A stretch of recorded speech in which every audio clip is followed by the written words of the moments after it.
I'm Jamey Applegate, Senior Director of DEI at Equity at Work, and this is your DEI Minute, your go-to podcast for leaders looking to navigate the ever-evolving landscape of diversity, equity, and inclusion in the workplace. Whether you're just starting out with DEI or looking to sustain your long-term successes, each episode will provide you with the actions you can take to move DEI forward at your organization, all in 15 minutes or less. Join us every other week as we break through the noise and help you do DEI right. Let's get to it. Today we're going to talk about how to set DEI goals. As I mentioned on a previous episode, many organizations get really excited about the diversity, equity, and inclusion work, and they jump right into new programs, initiatives, and activities. You might have heard me mention things like starting diversity recruiting efforts with HBCUs, undertaking pay equity assessments, implementing mentorship programs for team members from underrepresented backgrounds, developing DEI trainings, and beginning community service projects. I said last time that all of these had a clear flaw related to the organizations getting ahead of themselves and not focusing on where they currently stand and assessing their readiness for those activities. This lack of focus on readiness will come back to haunt these worthwhile initiatives. I'll say what I said last time, that you absolutely should do those things, but not right from the jump. Today we're going to talk about another reason why jumping right into new programs, initiatives, and activities can be a strategic misstep, and it's all about goal setting. The truth is that too often we start new DEI programs without setting goals around them, which means we have no clear way to determine if those initiatives that we've invested time, energy, and resources into have been successful and should be continued or expanded, or if they've struggled and we should seek to identify barriers or change direction. So now that we know we need to set goals for DEI and not just jump into our exciting programs and initiatives, let's talk about how to actually set them.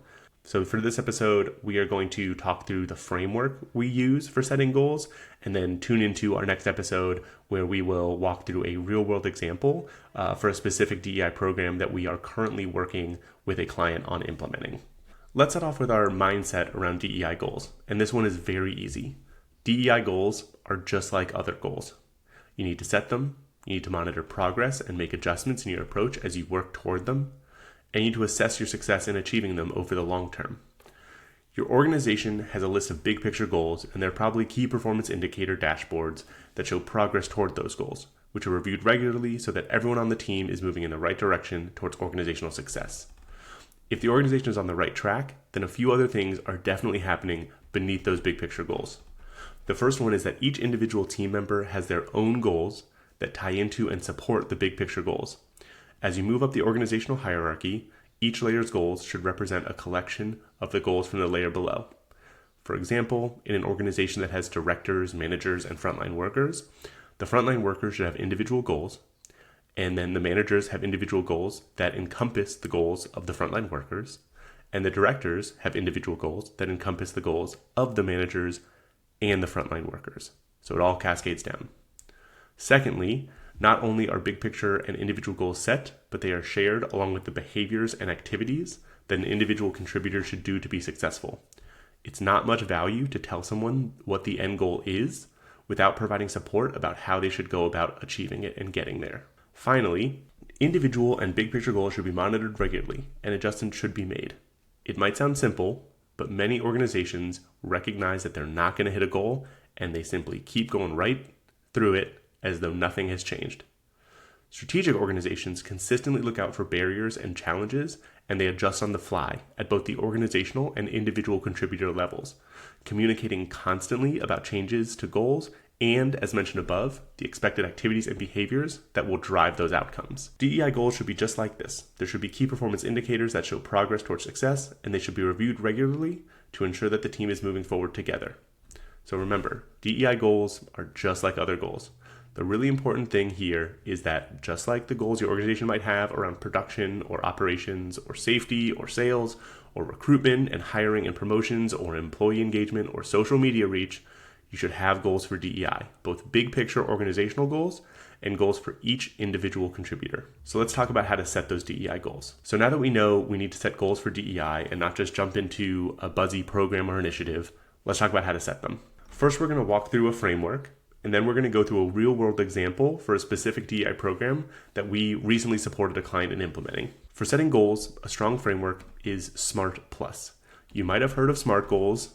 They're pretty straightforward. They're very, very popular, and that's a great place to start.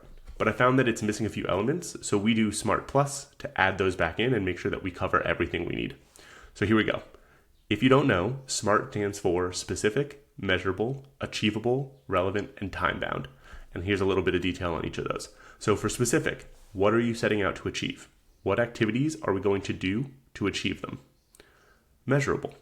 How will we know if we've achieved this goal? What data will tell us whether or not we've achieved what we set out to do? Also, how are we going to collect that data? Is it qualitative or quantitative? Quick side note on the measurable thing here, this is where a lot of organizations get tripped up. They don't have a clear idea of how they're going to measure the impact of what they're implementing. It is critical to identify the metrics that you will use to determine success and to have a robust data and analytics program to track them. A is for achievable. Are we sure that we can achieve this goal? Do we have the capacity, skills, time, energy, and resources that we need? Relevant. Does this goal align with our organization's strategic priorities? And does this goal help advance them? Why does this goal matter? And last one, T, time-bound. When are we starting? When do we expect to accomplish this goal? And what's happening at every moment in between? So that's SMART goals. You've probably seen them in a chart.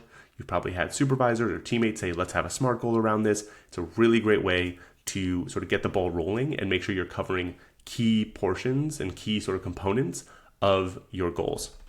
So then for us, we like to add in plus, and these are focused on accountability and for DEI specifically, DEI alignment. So we also include a discussion about accountability. So who's leading this?